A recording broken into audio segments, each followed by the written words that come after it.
Allez, on y retourne. Alors maintenant, on va aller travailler sur la partie... Si je mets la main, ça va pas le faire.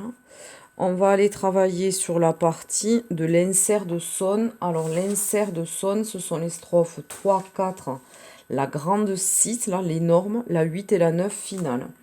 Donc la 3 et la 4 commencent ici. Donc je vais venir en surbrillance vous montrer. Ça va jusqu'à aguardiente. D'accord? Ça, ce sont... Voilà, tenir la truc, voilà. Ça, ce sont les strophes 3 et 4. Voilà, je vais fixer l'écran pour que vous y voyez quelque chose. Je sais pas pourquoi c'est flou. C'est flou. Attendez, les enfants.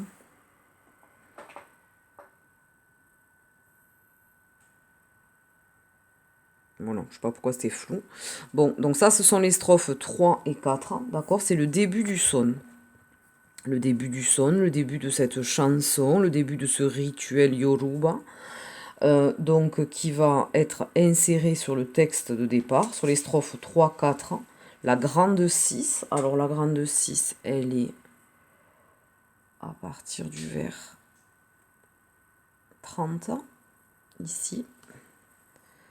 Là. La grande 6, elle va s'arrêter à todo mesclado. Après tout ce passage-là, voilà là. Jusqu'au vers 46, d'accord? Ça c'est la 6, qui est très très grande. Et ensuite vous avez le petit refrain ici, que j'ai appelé donc El Estribillo, E-S-T-R-I-B-I-2-L-O. Puis, après ce dernier refrain jusqu'à la fin, les dernières strophes, qui sont aussi du son. Je vais les mettre en surbrillance. Là, là, et là, jusqu'à la fin. Voilà. Donc, finalement, si vous voulez voir mes notes à moi, hein, c'est des notes de vrai littéraire, vous le savez. C'est important de griffonner les textes, ça veut dire qu'on les a travaillés. Le premier texte, il est comme ça, strophe 1, 2, 3, 4, et j'ai mis en orange ma 3 et ma 4 pour la faire ressortir, c'est mon son. La 6, pareil, et la 8 et la 9, pareil, je les ai teintés en orange. Alors, pourquoi? Parce que c'est plus facile quand on a traité le titre, qu'on est rentré dans la thématique du poème grâce au titre, hein, n'oubliez pas la méthode. Quand on s'attaque à la forme et qu'on rencontre comme ça un poème avec une structure un petit peu particulière, où il y a deux textes imbriqués l'un dans l'autre, en fait, ça nous aide à mieux analyser. Donc, je continue justement mon analyse. Donc là, on va être sur les parties des strophes 3, 4, 6, 8 et 9. Bon, déjà, ces strophes, elles ont une particularité. C'est que la 3 et la 4, elles fonctionnent en duo. La 6, c'est une strophe 2 en 1, donc c'est comme si elle était en duo aussi, finalement, tellement qu'elle est longue. Et la 8 et la 9, les deux dernières strophes aussi, les strophes finales, fonctionnent en duo. Alors, le titre du poème Son numéro 16, donc, qui était inséré dans les strophes 3, 4, 6, 8, 9 de ce poème de Nicolas Guillen, met en avant le son, qui est un élément clé de l'afro-cubanité, ça vous l'avez tous compris.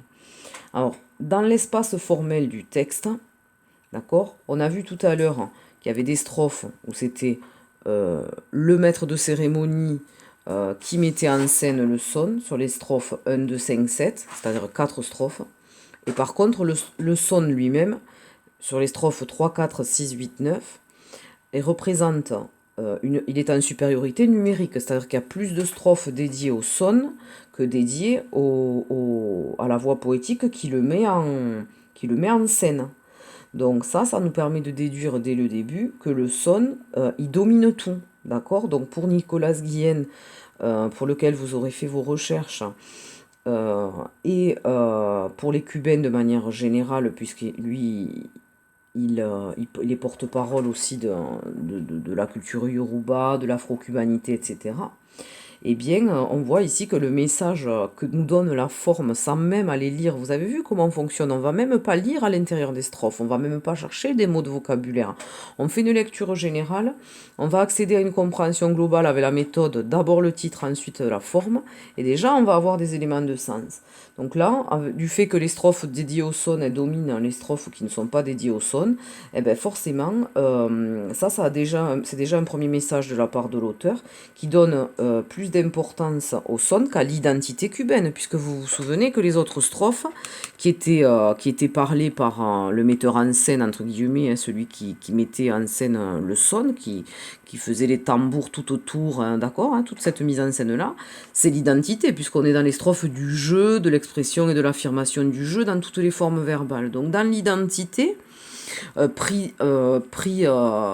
cette prise de parole d'un seul individu, hein, d'une prise de parole individuelle du jeu poétique, eh bien le son, lui, il va numériquement en nombre de strophes dominer ceci, donc ce qui nous permet de comprendre que dans l'identité cubaine, ben, le son a une importance fondamentale, et comme le dirait Lou, en hommage à sa prof d'espagnol favorita, le son est intrinsèque à l'identité cubaine. Il faut reprendre le verbe. Alors, sur l'enchaînement des strophes de l'insert de son, alors attendez, je vais sur mon texte littéraire, d'accord, on a les strophes, je l'ai dit, 3 et 4, 6 et 8, 9 qui se suivent. Et en fait, si vous remarquez, je vous ai dit que donc la 3 et la 4 fonctionnaient en duo, la 6 c'était une 2 en 1, et la 8 et la 9 fonctionnent en duo aussi. Donc, moi je pense que ceci, en fait, ça nous permet de faire une première paire, la 3 et la 4 ensemble, la 6 toute seule et la 8 et la 9 ensemble. Donc en fait, cet insert de son, il se fait en 3 étapes. 3 plus 4, la strophe 6 et 8 plus 9. Donc ça fait 3 temps dans ce son, 3 parties. Alors ce renvoi au chiffre 3 pour les cathos, le 3 est un chiffre sacré, c'est le chiffre de la Trinité, hein, Jésus, Marie, Joseph et tout ce que vous voulez, tout fonctionne par 3 ou multiple de 3. Et donc ici, on pourrait analyser, puisque la religion cubaine s'est évidemment mélangée à la religion catholique, vous le voyez sur cette strophe, longue strophe 6, de vers 30, celle-là, là, où il va parler de Santa Maria, y todo mezclado, todo mezclado, todo mezclado. Vous avez vu cette espèce d'anaphore enivrante du tout mélanger, tout mélanger, tout mélanger. On sent que le rythme de ce son, il s'intensifie petit à petit vers la trance africaine qu'on a vue dans les vidéos et de laquelle on a déjà parlé. D'accord? Donc ici, ce son est sacré parce qu'il est présenté en 3 blocs, strophe 3 plus 4, un bloc, strophe 6, 2 blocs, strophe 8 plus 9, troisième bloc. Donc du coup, c'est une nouvelle trinité, la trinité du mélange, en fait la trinité métisse, hein, qui est proposée ici, avec ce todo mezclado et ce Santa Maria, donc des symboles dans ce que vous avez à l'écran là, des symboles de saints mélangés, c'est-à-dire ça s'appelle le syncrétisme entre la religion catholique et la religion Yoruba originelle en Afrique, d'accord? Et là, on voit bien comment, dans le premier duo de strophes, sur les strophes 3 et 4, pardon, on est focalisé sur le rituel, son sens, le pourquoi. Sur la strophe 6, on va être vraiment sur le syncrétisme, et sur les strophes 8, 9, là, on va être sur le phénomène de transe à fond. Où il va y avoir une forme de violence qu'on va analyser en voyant vraiment le contenu du fond du poème, puisque là, la forme a été étudiée.